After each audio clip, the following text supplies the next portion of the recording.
Antes de empezar con los relatos venía a agradecerles por escuchar los relatos que subo, también si tienen alguna sugerencia los estaré leyendo en los comentarios, si pudieran suscribirse y dar like de paso lo agradecería infinitamente. Ahora sí demos inicio al video. Muy buenas tardes o noches. Espero que estén bien, ya sea trabajando, estudiando o conduciendo. Mientras la noche cae, es el momento ideal para abrir las puertas de lo sobrenatural y lo inexplicable, donde cada relato se entreteje con hilos de misterio y horror. Esta tarde/noche daremos inicio a los 5 relatos de terror ocurridos en asilos. Historia 1. La voz en la oscuridad.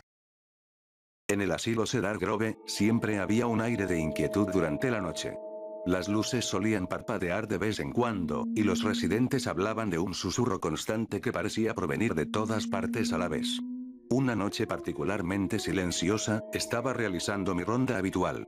Mientras recorría los pasillos, empecé a escuchar un sonido débil y constante, como un susurro que parecía estar en todas partes y en ninguna al mismo tiempo.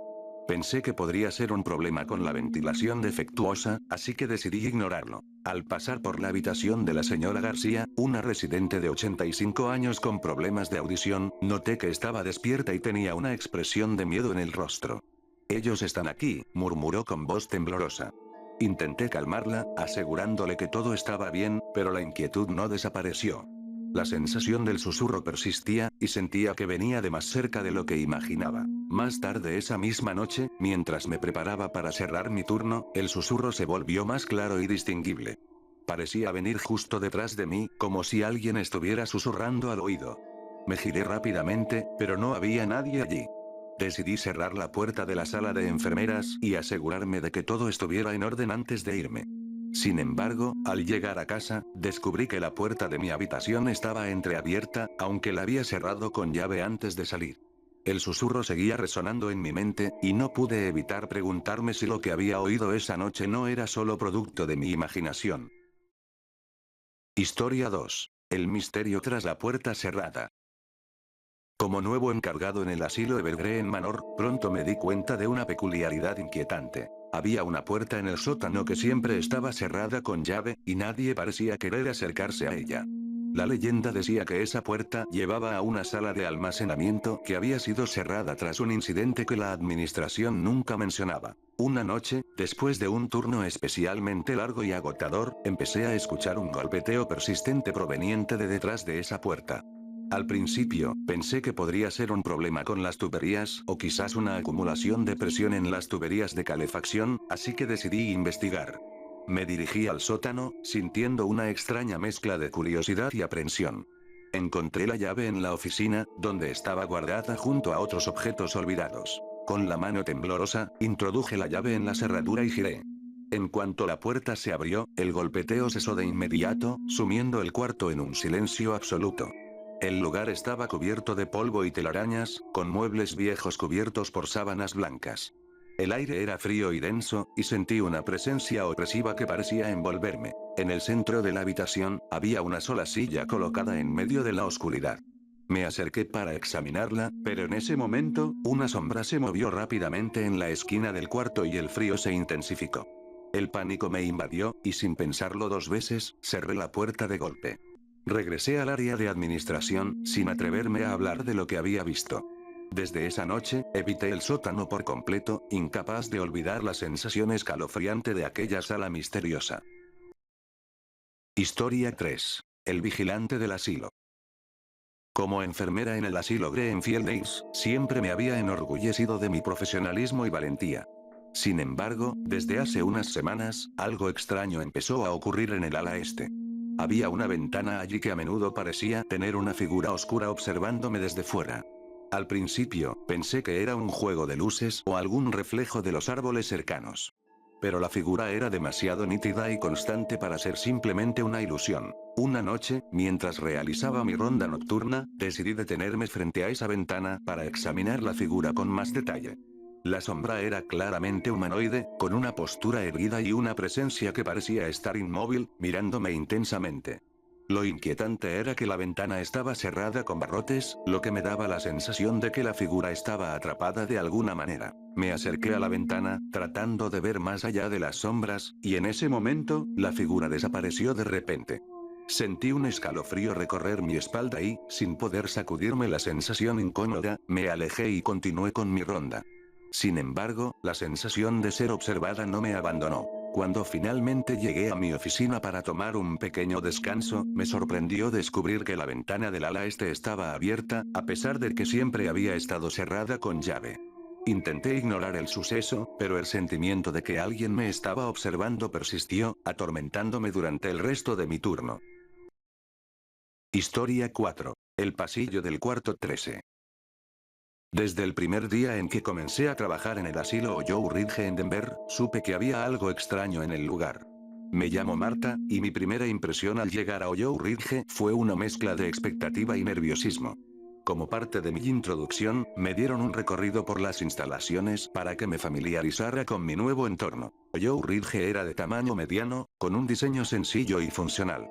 Había un total de 25 habitaciones, cada una con su propio pequeño cuarto de baño y una ventana que daba a un jardín descuidado. Sin embargo, había algo peculiar que me llamó la atención casi de inmediato. El cuarto número 13 no existía. Cuando pregunté al respecto, el supervisor, un hombre mayor con un semblante serio, me miró con un matiz de incomodidad en sus ojos. No usamos el cuarto 13, fue todo lo que dijo, y su tono no permitía más preguntas. En ese momento, me pareció una superstición sin importancia, una pequeña curiosidad en un lugar que de por sí ya tenía un aire un poco lúgubre. Pero al caer la noche, cuando las sombras comenzaron a alargarse y el silencio se hizo más profundo, empecé a notar cosas que no podía explicar. Durante mi primera noche de turno, mientras revisaba a los pacientes y me aseguraba de que todo estuviera en orden, sentí una presencia inquietante, como si alguien estuviera observándome desde algún rincón oscuro. Los residentes, en su mayoría ancianos, dormían profundamente o, al menos, eso parecía. Sin embargo, cada vez que pasaba por el pasillo donde debería estar el cuarto 13, sentía un escalofrío recorrer mi espalda. El pasillo en el que estaba el cuarto 13 parecía más frío que el resto del edificio. La luz parpadeaba de una manera errática y el ambiente se volvía más pesado a medida que me acercaba. Me decía a mí misma que era mi imaginación, que el silencio del asilo me estaba afectando más de lo que había previsto. Pero esa noche, al hacer mi ronda de medianoche, el silencio se rompió. Un susurro débil y casi imperceptible parecía venir del pasillo vacío. Me detuve en seco, tratando de identificar la fuente del sonido, pero no vi nada fuera de lo común. Aceleré el paso, sintiendo cómo mi respiración se volvía más rápida y superficial. Fue entonces cuando lo vi. Una figura borrosa al final del pasillo, justo donde debería estar el cuarto 13. No podía distinguir detalles, pero su presencia era palpable, como una sombra oscura que absorbía la luz a su alrededor. Quise acercarme, pero mis piernas parecían pegadas al suelo. Algo en el aire me decía que no debía acercarme más. Regresé a la oficina con el corazón acelerado y encendí todas las luces. Traté de calmarme, pero el sentimiento de inquietud no me abandonó. Esa noche, Joe Ridge no parecía ser un lugar de paz para los ancianos, sino un refugio para algo mucho más siniestro, algo que había estado esperando a que alguien descubriera su secreto. Las noches siguientes, mi miedo se convirtió en paranoia. Cada vez que pasaba cerca del pasillo del cuarto 13, sentía que algo me seguía, pero siempre miraba y no veía nada.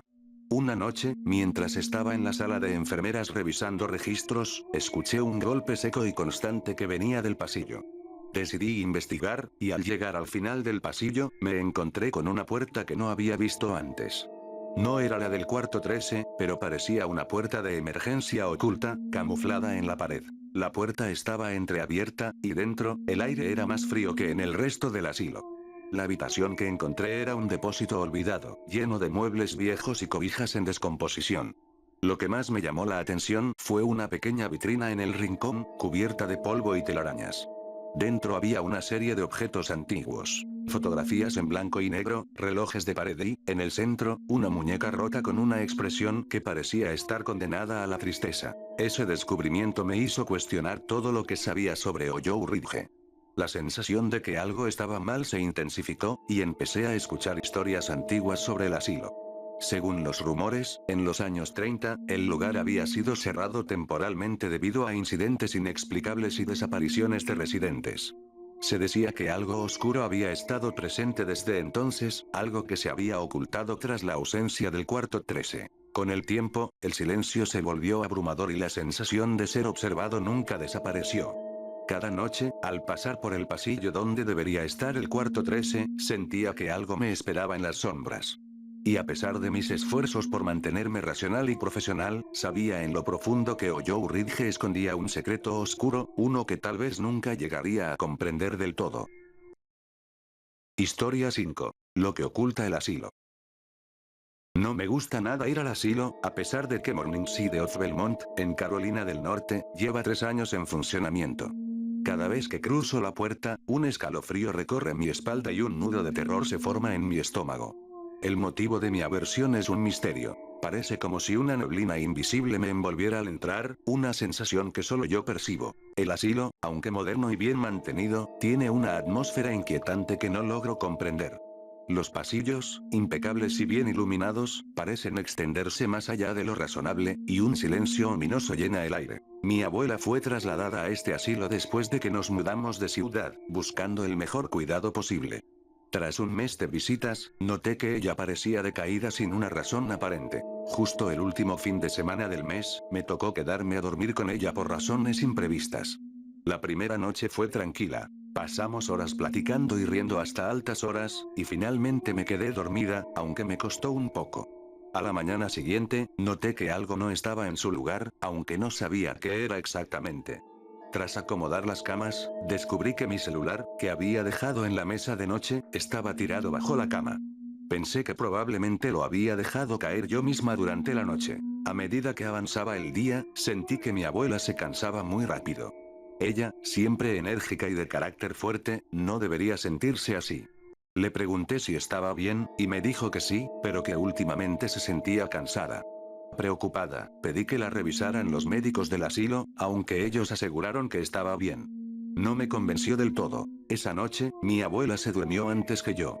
Mientras yo me quedé en el celular platicando con unos amigos, escuché un grito ahogado proveniente de su habitación. Prendí las luces, pero ella estaba tranquila. Decidí dejar el celular de lado y tratar de dormir. En mitad de la noche, desperté abruptamente, sintiendo una opresión en el pecho que me dejó agitada. Al abrir los ojos, vi a mi abuela envuelta en una bruma negra espesa, casi como si una persona estuviera encima de ella.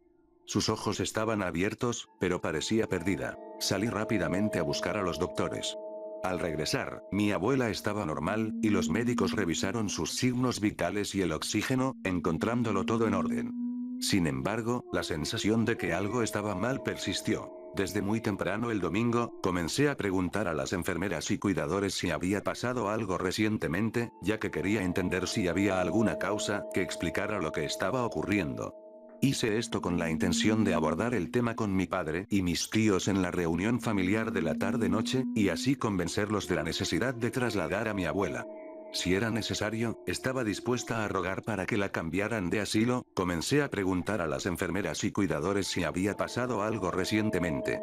Todos me daban respuestas negativas hasta que un enfermero nuevo, tal vez por ser nuevo, me habló. Me contó que, 2 habitaciones al lado, un señor mayor había experimentado lo mismo hace un año y, tras 3 meses, falleció sin causa aparente. Lo más extraño fue que, la persona mayor que estaba junto a nuestra habitación, que había sido declarada con poco tiempo de vida, se recuperó milagrosamente después del incidente. Nadie sabía por qué, pero se alegraron, ya que era una persona muy querida y amable.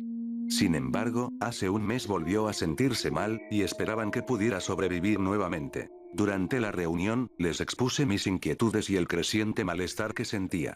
Aunque ellos inicialmente se resistieron, argumentando que no había una razón concreta y que el cansancio de mi abuela podría ser explicado por su edad, el último domingo del mes, cuando toda la familia va a visitar a mi abuela, su carácter fuerte se hizo presente. Ella, al ver mi preocupación y sabiendo cuánto me importa su cuidado, les dio la orden directa a mi padre y mis tíos de que la trasladaran a otro asilo. Así, se realizó el cambio de asilo esa misma noche. Desde el traslado, mi abuela se ha sentido mucho mejor y ya no muestra signos de cansancio inexplicable. No sé qué ocurrió en Morningside of Belmont después de su partida, y prefiero no saberlo.